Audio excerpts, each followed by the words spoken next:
In the heart of West Africa, a silent rebellion is taking place.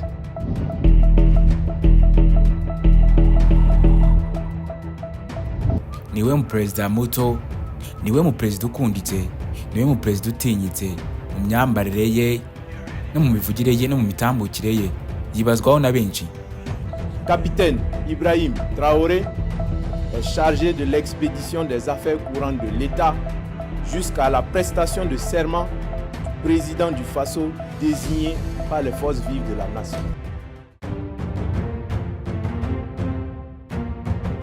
Uyu ni umunyaburukinabe wakuriye mu muryango w'abantu baciriritse, umuryango wiyoroshya ndetse nawe agakura yicisha bugufi. Ese yagiye ku butegetsi gute? Yisanze ayobora igihugu cya Burkina Faso gute? Byaciye mu yenzira. Kuki ari we wayoboye uyu mwaka? Uri kwibaza ngo ninde? Uramuzi? Turamuzi. Arakunditse, arazwi cyane. Ni wascoringa ku mbuga nkoranyambaga izarizo zose ukoresha utabonye ifoto imwe y'uyu mugabo uhora mu myambaro ye ya gisirikare.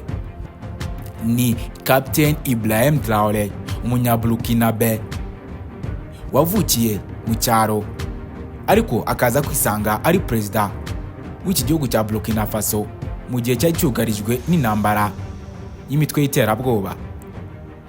Nibyo, ni Ibrahim Traoré w'imyaka 37 gusa y'amavuko, ko akiri mutonya ugereranyije n'abandi ba president.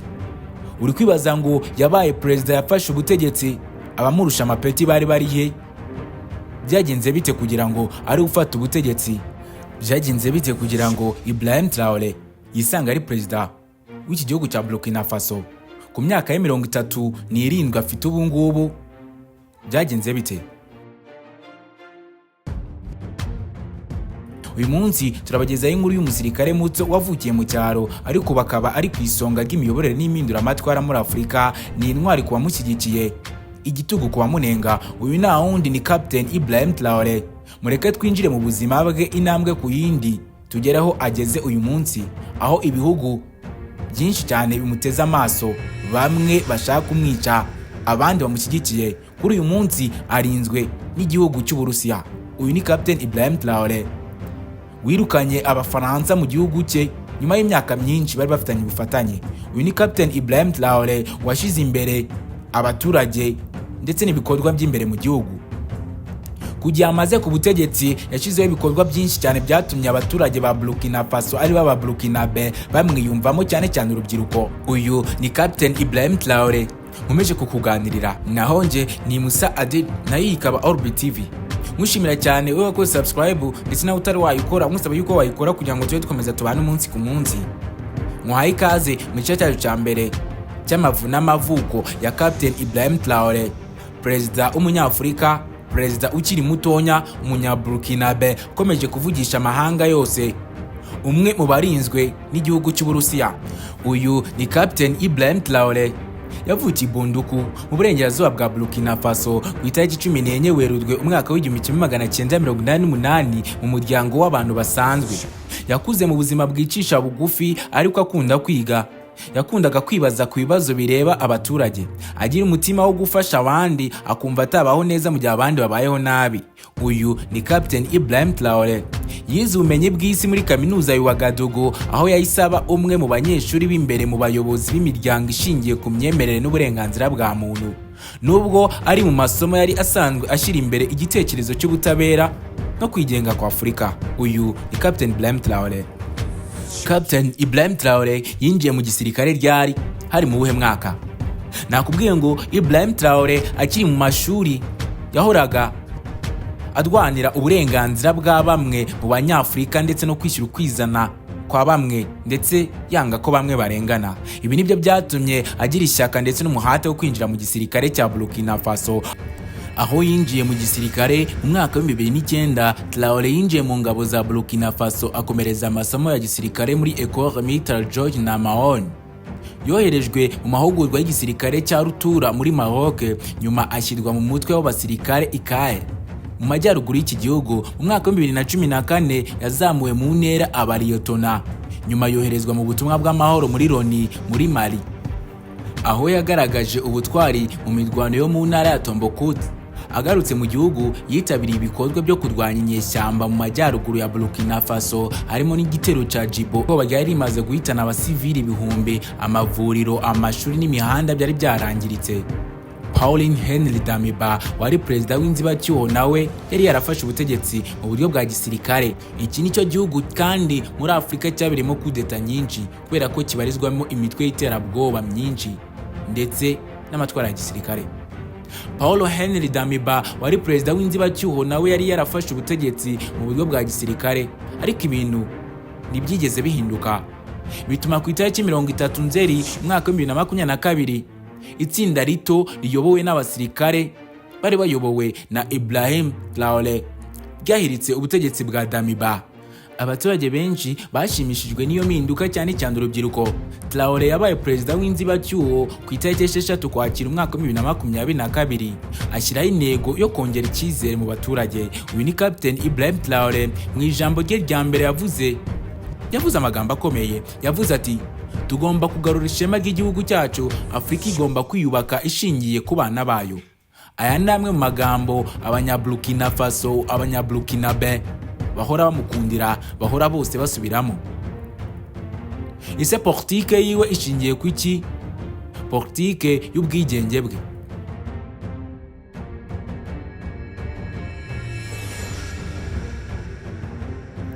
Ubufaransa bwari bumaze imyaka burinda ubutegetsi bwa Burkina Faso. Traoré yavuze ko ubwo bufatanye butagifite inyungu ku gihe cye.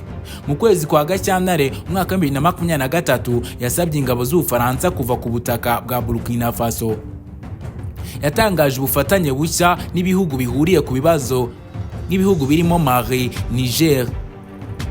Muri Kanama umwaka wa 2023 haremwe ishyirahamwe rishya rizwi nka Alliance des États du Sahel, AES. AES ntabwo ari umuryango wa politike gusa, ni ihuriro riharanira ubwigenge, umutekano n'iterambere ryubakiye ku bukungu bw'imbere mu baturage. Uyu ni Ibrahim Traoré. Traoré kandi yakiriye ibiganiro n'Uburusiya, Irani n'ibindi bihugu bitari bisanzwe bigira uruhare mu miyoborere ya Afurika. Avuga ko ari ubufatanye bw'ukuri, atari ubukoloni bushya bwambaye ikoti rishya. Uyu ni Captain Ibrahim Traoré wazanye impinduramatwara mu miyoborere ya Afurika no mu miyoborere ya Burkina Faso, maze ibihugu byinshi by'amahanga bigatangira kumureba ijisho. Bimwe bigatangira gutekereza uburyo yava ku butegetsi, bimwe bigategura kudeta ariko akazisimbuka. Uyu ni umwe mu baperezida bamaze gusimbuka impfu inshuro nyinshi ndetse na kudeta inshuro nyinshi, kuko ubu mu gihe amaze muri iyi myaka amaze kuva mu mwaka wa 2022 kugera muri uyu mwaka turimo 2025 amaze gutaruka impfu inshuro 19 ari nazo kudeta yabaga yapangiwe, kubera ubunararibonye bw'abasirikare bamucungira umutekano ndetse n'uburyo yubatse politike yiwe. Abateguraga kudeta bose baburaga aho bamenera, ndetse zimwe bakazimenya mbere yuko ba nyiri umugambi babikora. Naho se inkundura y'impamvu n'amakenga benshi amufitiyeho, bamwe bamufata nk'intwari y'iki gihe, bavuga ko ari we muyobozi wongeye gutanga icyizere ko Afurika ishobora kwigenga igasubirana ubusugire bwayo. Rimwe mu ijambo yavuze rigakwirakwira ku mbuga nkoranyambaga TikTok, Facebook, YouTube, ndetse bamwe bagatangira kurikoresha. Naho yagize ati, Afurika ntabwo ari isoko, ni umugabane ugomba kubaho mu cyubahiro cyawo, ndetse ukanifatira ibyemezo by'uburyo ugomba kuyoborwa n'uburyo ugomba kubaho. Uyu ni Ibrahim Traoré. Nakubwiye ngo uyu mugabo azwiho kugira amagambo akarishye, amagambo ababaza bamwe badashaka ko Afurika yigenga, kandi umugabo udatinya kuvugira mu ruhame, udatinya uwo ari we wese. Amwe mu magambo yavuga niyo atuma ibihugu by'amahanga bimureba ikijisho kibi. Uyu ni Captain Ibrahim Traoré wahisemo kwihorera mu mwambaro w'akazi wa uniform za gisirikare. Ni umugabo utajya utana na pistoli kwitako. Uyu ni Captain Ibrahim Traoré wavuze ko bamwe mu babigerageje bose bagiye bapfa, ko nawe adafite ubwoba bwo kuba yapfa kandi agapfira ukuri. Ati, Muammar Gaddafi yarapfuye, Saddam Hussein yarapfuye, nanjye ntabwo bamfite. Bamwe bavuga ko abagerageje gukora ibintu byiza kuri Afurika bahitanywe, ariko ibyo ntibyadutera ubwoba. nibyo tugomba kurwanira ukwishyura ukwizana kwacu kuko nitwe bifitiye inyungu, nitwe soko ya Afurika, nitwe tugomba kwirwanirira. Nubwo Captain Ibrahim Traoré akunzwe cyane ariko ntiyabura n'abamwanga cyangwa n'abanenga ibikorwa bye. Captain Ibrahim Traoré kubanenga ibikorwa bye harimo bavuga ko adasobanura igihe ubutegetsi bwe buzamara ngo abugenere igihe. Abandi bakavuga ko hari raporo zivuga ku gufunga abanyamakuru ndetse no kwica ubwisanzure bwabo. Icyemezo cyo gusubika amatora kugeza igihe ibintu bimeze neza, ibi nabyo ni bimwe mu bamunengaho. Abashinzwe uburenganzira bwa muntu bamusaba gushyira imbere itegeko nshinga no kwirinda kuba umunyagitugu mushya wihishe inyuma y'impinduramatwara. Uyu ni Captain Ibrahim Traoré, ni intwari cyangwa n'umutegetsi w'igitugu. Uyu munsi Ibrahim Traoré ahagaze nk'umuyobozi muto ufite icyerekezo gihanitse ariko wugarijwe n'amakosa ashobora kumugiraho ingaruka. Abanyaburkina Faso ndetse na Afurika muri rusange bamuhanze amaso. Ese azasiga amateka nk'ay'abayobozi nka Thomas Sankara cyangwa azajya mu mateka nk'abandi benshi batangiye neza ariko bagasoza nabi kubera kugundira ubutegetsi? Uyu ni Captain Ibrahim Traoré. Ibyo byose nibyo ugomba kumenya, ni nicyo amateka agomba kuzadusobanura mu gihe kizaza. Nibyo ni Captain Ibrahim Traoré, umusirikare, umuyobozi w'igihugu cya Burkina Faso. Naho njyewe ni Musa Ade, umunyamakuru wa Orbit TV. Ntuzibagirwe gukanda like, subscribe, share ndetse n'ibitekerezo byawe. Ni Ibrahim Traoré, ni umuyobozi mwiza w'impinduramatwara cyangwa hari undi mugambi uhishe inyuma y'ijwi rye ryiza?